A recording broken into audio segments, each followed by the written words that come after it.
the dream? I'm trying to be a professional singer. When dreams are made and used and Susan Boyle hasn't performed live in 6 years. After her stroke in 2022, most people assumed her career was over. Doctors warned her the damage might be permanent. The left side of her face wouldn't move. Her voice came out broken and weak. But in February 2026, Simon Cowell made an announcement.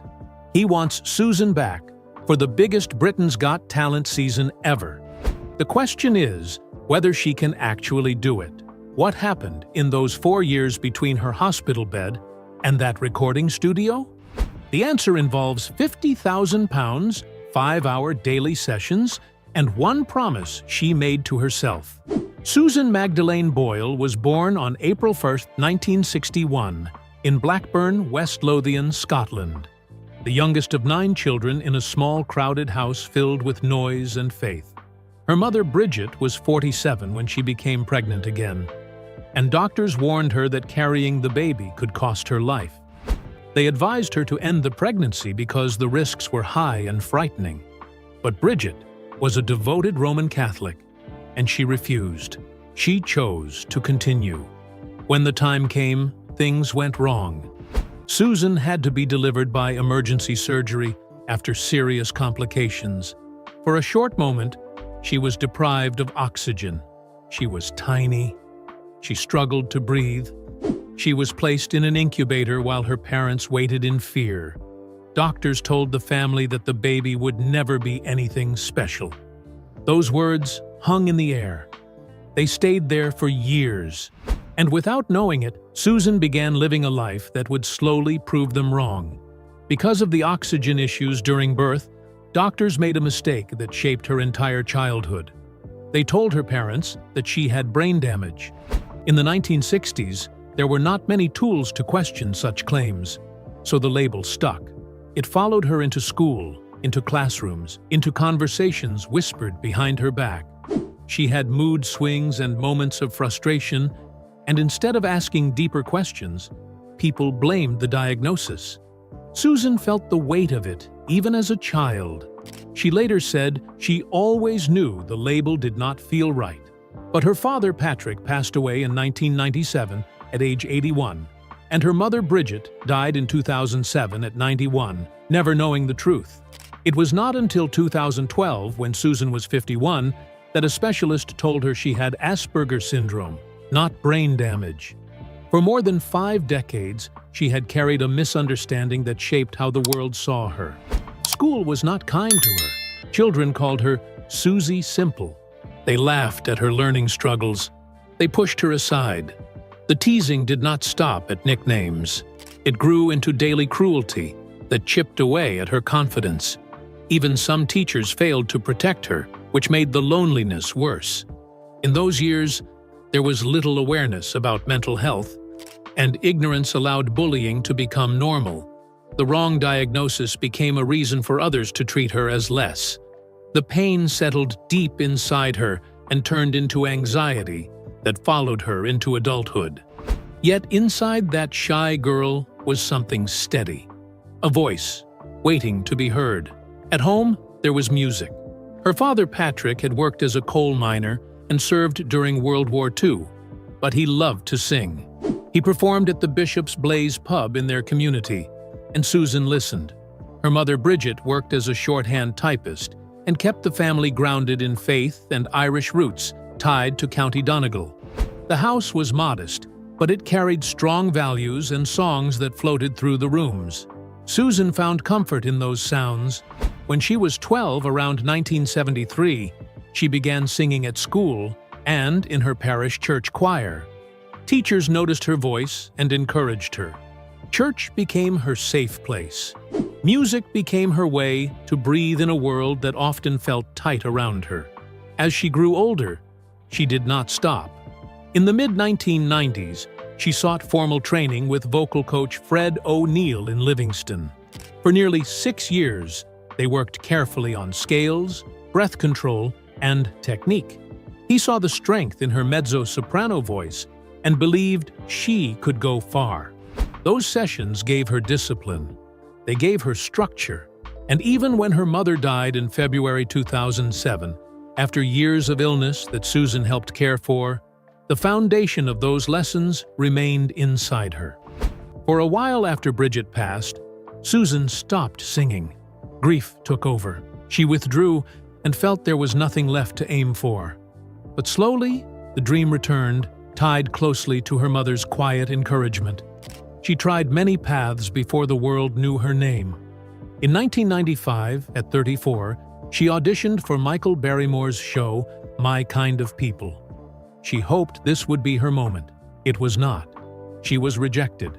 Years later, footage of that audition surfaced after she became famous, showing how close she had been and yet how far she remained from success.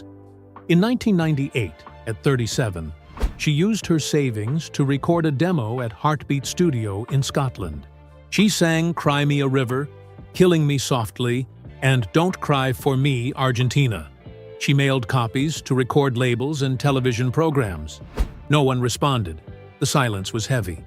In 1999, she paid to include one track on a small charity CD with only a few hundred copies. By 2000, at 39, she felt defeated. She stayed in Blackburn, singing mostly for church and small local audiences, holding on to a dream that seemed to be fading. Then came 2008. Susan was 47. Britain's Got Talent held auditions in Glasgow, and she applied with number 43212. She wanted to honor her mother, who had always believed in her. On April 11, 2009, she walked onto the stage at the Clyde Auditorium wearing a simple beige dress coat, facing thousands in the audience and millions who would later watch from home. When she said she wanted to be as successful as Elaine Paige, people laughed.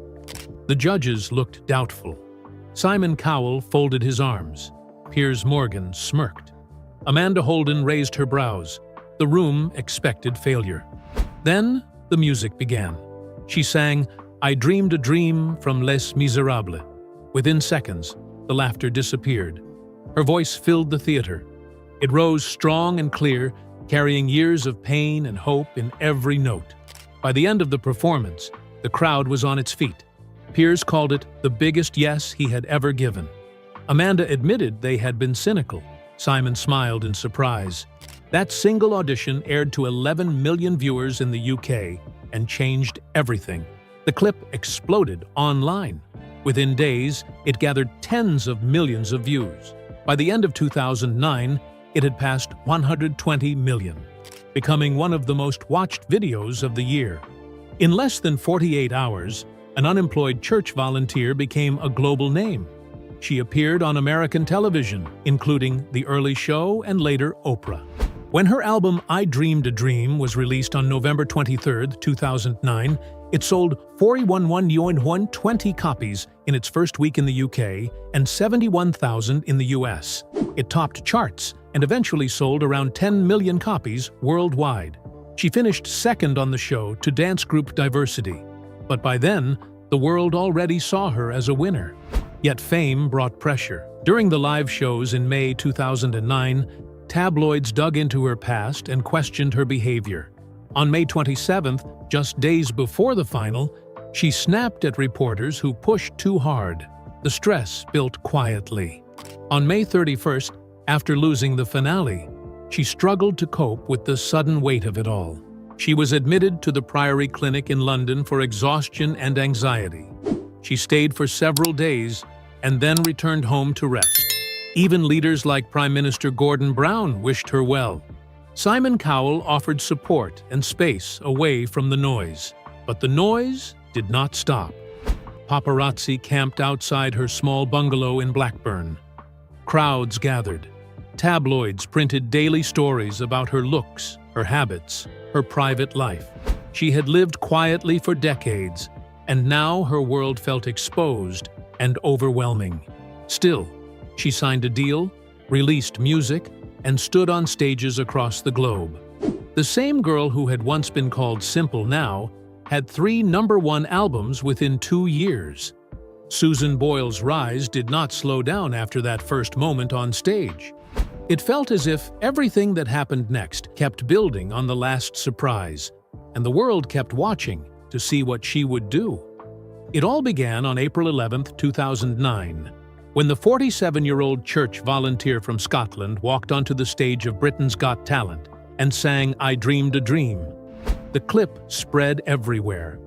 By the end of that year, more than 500 million people had watched it online, and the quiet woman from Blackburn had turned into a name the whole world knew. Only 7 months later, on November 17, 2009, her album "I Dreamed a Dream" came out, and what followed shocked even the people who believed in her. The album went straight to #1 on the Billboard 200 and sold 71,000 copies in the first week. That was more than any other release in the United States that year. Even Eminem's album had sold less in its opening week. Susan was already 48 at the time and turned 49 soon after, which made the achievement even more surprising. She became the oldest artist ever to reach #1 in both the United States and the United Kingdom with a debut album, a record later confirmed by Guinness World Records. The numbers kept rising in ways no one expected. By January 2010, the album had sold 4 million copies in the United States and earned 4 times platinum status. In the United Kingdom, it reached more than 2 million sales and went 7 times platinum. And in Australia, it later reached 10 times platinum. Across 41 countries, the album sold 8.601 million copies, turning a woman once laughed at on stage into one of the biggest music stories of the century. What began with one nervous audition had become a global wave that carried her everywhere. Her age made the success even harder for the music industry to explain. Susan Boyle was born on April 1, 1961, and she was already close to 50 when the album arrived. Before her, no debut artist in that era had reached #1 at such an age. Some people had doubted her even before the audition, calling her unrealistic and out of touch. Yet, the sales told a different story. In the United States, her first week numbers became the highest opening ever for a new solo female artist. And in the United Kingdom, the album set the record for the biggest first-week sales for a debut release. Within months, she had earned millions, moving from a life on welfare to sudden wealth in a way that felt almost unreal. The success did not fade after that first album. In November 2010, she released her second album, The Gift, and once again, it entered the Billboard chart at #1. It sold more than 300,000 copies in the first week and even increased in the second week, something that rarely happened. The album stayed at #1 for 5 weeks and sold more than 3 million copies worldwide. A year later, Someone to Watch Over Me followed and reached #1 in the United Kingdom again, extending her streak of chart-topping albums. By the time she released Standing Ovation, her place in the music world felt secure, and the woman who once struggled to be heard had become a steady presence on the charts. Over the years, the numbers kept growing. By 2021, she had sold around 25 million records across 7 studio albums. Her first album remained the biggest, followed by The Gift and Someone to Watch Over Me. And together they formed the core of a career that few people had imagined in 2009. She received Grammy nominations in 2011 and 2012, and collected awards in Japan and Scotland, even though she never won a Grammy. The success came with its own pressure, though. A stroke in 2022 forced her to cancel performances, and later she spoke about being overworked during the busiest years. Still, the story that began with one audition kept reaching new chapters, and her voice continued to carry the memory of that first moment. Years later, another turning point arrived that explained much of her past. In December 2013, when Susan was 52, she revealed that she had Asperger's syndrome. For most of her life, doctors had told her that she had brain damage caused by a difficult birth, and that label followed her through childhood and into adulthood. At school, she was bullied and called names, and teachers treated her as if she would never catch up. She grew up feeling different and often stayed alone, especially in Blackburn, where she later lived while caring for her mother Bridget until her death in 2007. The truth only came out after she decided to seek help on her own. In late 2012, she visited a specialist because she feared that something more serious might be wrong.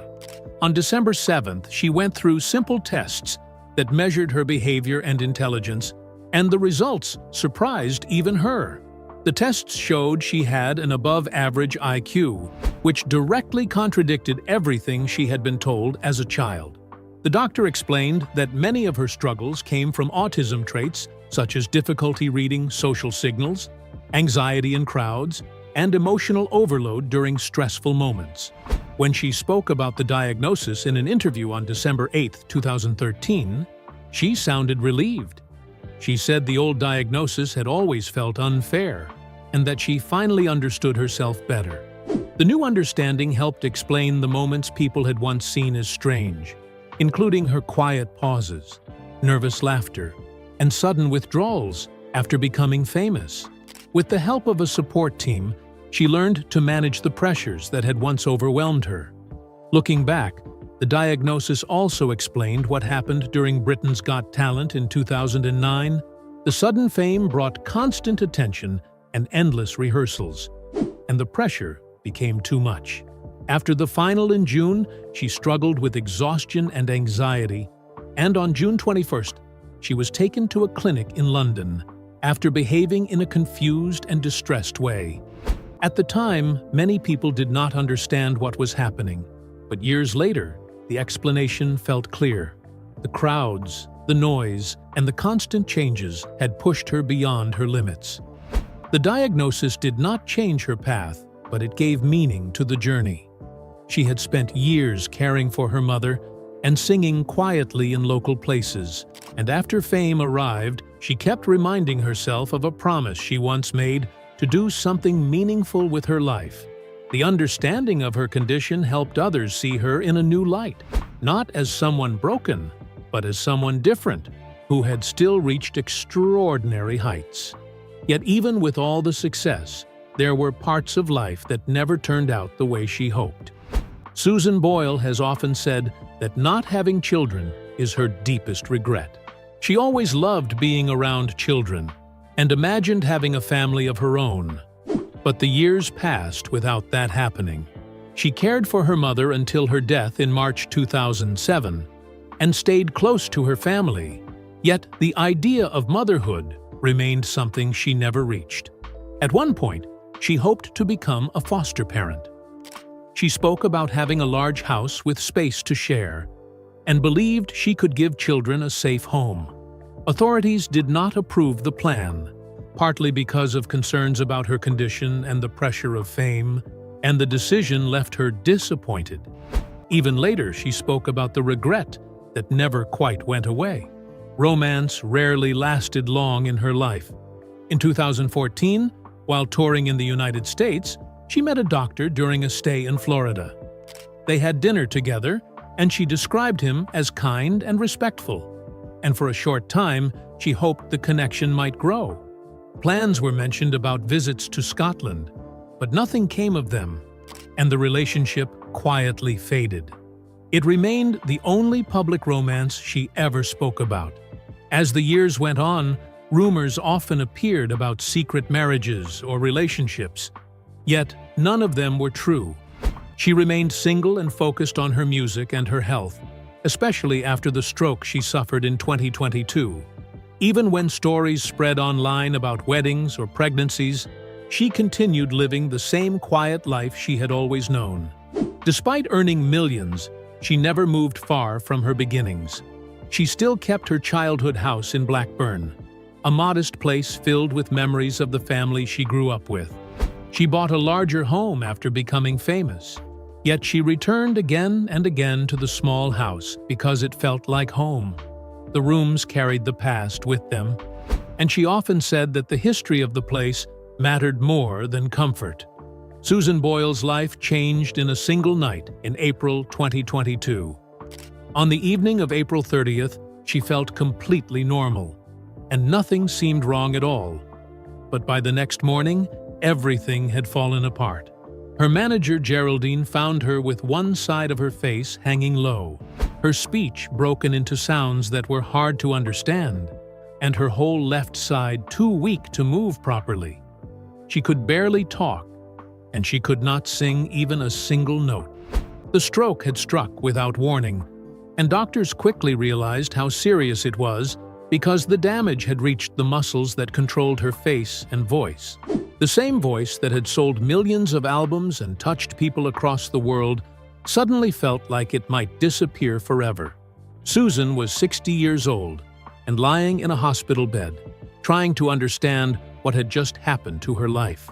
Singing had always been the center of everything she knew, and without it, she felt lost and frightened. She had spent years fighting through bullying and cruel jokes about her appearance, and as a child, she had even been wrongly told she had brain damage after oxygen problems at birth. Now she faced another battle, and this time, she could not even say her own name clearly. Doctors warned that permanent damage was possible if treatment did not work fast enough, and the fear of losing her voice became almost unbearable. Still, even in those early days, she refused to give up, and within days, she had already started rehabilitation because she believed that if the stroke had taken something from her, then she would fight to take it back. The news from doctors felt crushing as they explained how severe the damage really was. Her left side was weak and stiff, her face would not move properly, and her vocal cords barely responded at all. Specialists told her she might never record or perform again, and for someone whose life had been built around music, the thought felt devastating. She had sold millions of albums after her sudden rise to fame, and that success had given her purpose and stability.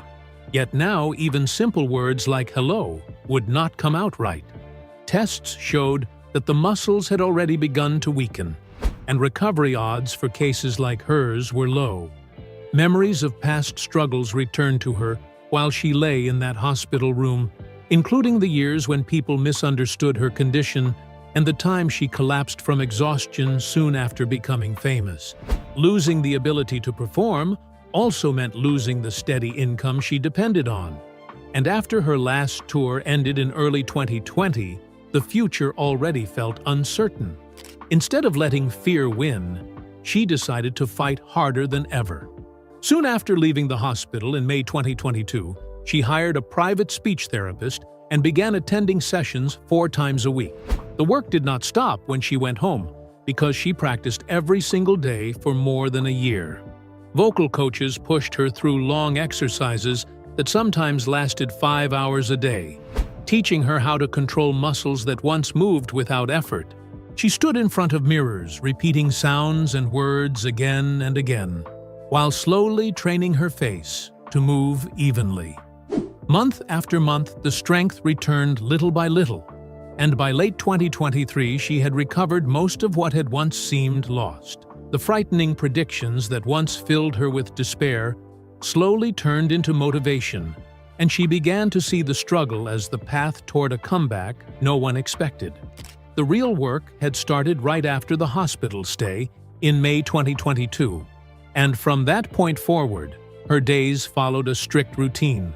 Speech therapy sessions came 4 times every week, followed by long hours of practice at home where she repeated exercises that trained her mouth and tongue to move correctly. By June, she had added intense vocal training that focused on the weak side of her face, using resistance tools and mirror drills while carefully watching every small improvement.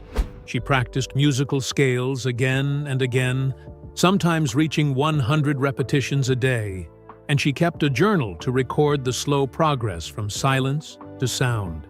Physical therapy filled the rest of her schedule as she worked to strengthen her arms and legs, first walking only a few steps and eventually building up to several kilometers without help. Her face gradually improved as the muscles responded to hundreds of treatment sessions, and during the long months of isolation, her manager Geraldine stayed close by, cooking meals and helping keep the training on schedule. By early 2023, her speech had become much clearer, and one quiet moment marked a turning point she would never forget. On March 15th, she sang "I Dreamed a Dream" in private for the first time since the stroke, and the sound of her own voice brought tears because it meant the hardest part of the journey might finally be ending. The entire recovery cost more than £50,000, all paid from her own savings.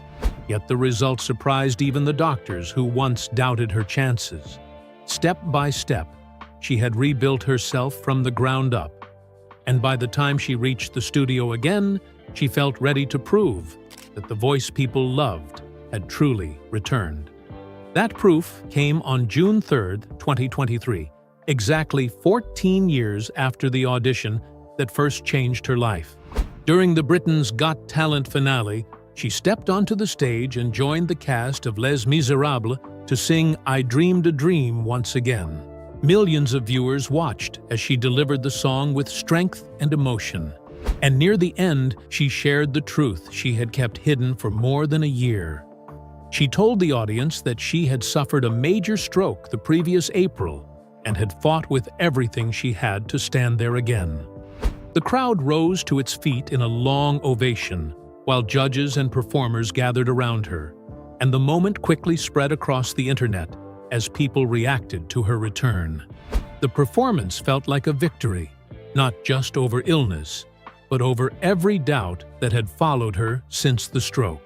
The next chapter continued to unfold in May 2025, when she shared a message from a recording studio in London. For the first time in 6 years, she stood in front of a microphone again, recording new music, despite the warnings that once said it would never happen. She described the session as emotional and joyful, saying she had returned to the place where she felt happiest. The long recovery had given her a new hunger to move forward, and plans quickly began to grow around new songs, film appearances, and a return to touring. Later that year, she spoke openly about the stroke and the fight that followed, explaining that the experience had changed her, but also made her stronger. Awards and public appearances marked the comeback, and she often thanked Geraldine for helping her through the hardest months. By then, she was already talking about the future with excitement, joking that nothing could keep her down and that the years ahead would be full of work. As 2026 approached, the signs of a full return became clearer, and the excitement around her name began to rise again. Early in February, Simon Cowell spoke about the upcoming anniversary season of Britain's Got Talent and made it clear that he wanted Susan to be part of it. He said she belonged among the best performers the show had ever seen, reminding everyone how her first audition had turned an unknown church volunteer into a worldwide star overnight. Fans immediately began to imagine what her return might look like, especially after hearing how she had fought back from the stroke that once threatened her career. Her appearance at the 2023 finale had already shown that she still had the strength to perform, and the idea of seeing her compete again brought a wave of excitement across social media. When the special anniversary series began in February 2026, her story stood at the center of the celebration. The premiere revisited her original audition and reminded viewers how that single performance had changed the show forever. Clips of her singing filled the episode, showing the moment when doubt turned into amazement and an ordinary woman became an international name. Her success after that night had been extraordinary, and even though she finished as runner-up, she went on to sell millions of albums and reach audiences across the world. Now, her journey back from illness added a new chapter to the story, turning her into a symbol of resilience as much as talent. The comeback was not limited to television because plans for live performances soon followed. She announced that she would appear at the Summer's End Angus Festival in August 2026, marking her first major live return in years. The event would take place at Brecon Castle Showgrounds, where thousands of people were expected to gather for a weekend of music. She shared her excitement with fans online, calling it her first festival performance and something she had always wanted to do. The announcement carried extra meaning because, only a few years earlier, doctors had warned she might never sing again. And now she was preparing to stand on a large outdoor stage in front of a huge crowd. Her return to social media had already begun to build anticipation. After long periods of silence, she started posting updates about her recovery and her work in the studio, telling fans that she was back and preparing new projects.